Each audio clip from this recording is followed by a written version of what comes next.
Clearly, euphoria has not given way to cautious optimism. In fact, 50% believe that the Modi government has delivered on promise of Achhe Din. 40% though believe that it hasn't. When we asked about whether the Make in India initiative is enough to revive manufacturing, 63% said yes. 31% polled, however, felt that the government should not put all its eggs in one basket and look at other ways of boosting manufacturing. Meantime, about 60% credited the Modi government with bold economic steps. 35%, however, believe the Modi government has not really worked on that front. When we asked whether the government has moved decisively to end tax error, very polarized views. 45% said yes, 43% no. Meantime, 48% of the majority believe that the government has certainly broken the perception of policy paralysis. They've announced a lot of divestment of PSU banks, making the right noises about GST implementation. Meantime, about 33% said no and 19% were undecided.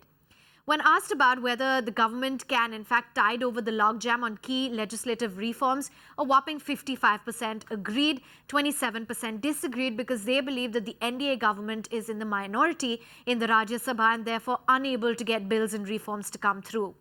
Meantime, 52% believe that the communal climate has distracted the government from the development agenda, which is a bit of a concern, though 36% believe that it has not. Has the government managed to crack down on corruption? Once again, very polarized views. 47% saying yes, 48% saying no, so very divided there. Meantime, a thumping majority of 60% believe that the government has managed to kickstart the investment cycle. They've announced a lot of divestment in PSU banks as well as NTPC, all a step in the right direction. A meager 28% believe they haven't.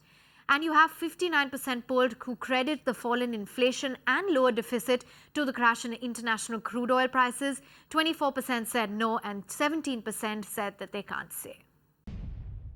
Find us on Facebook at facebook.com/ETNow and don't forget to click the like button. You can also follow us on Twitter at ETNowLive. To stay updated with all our programming, hit the subscribe button on our YouTube channel by logging on to youtube.com/user/ETNow.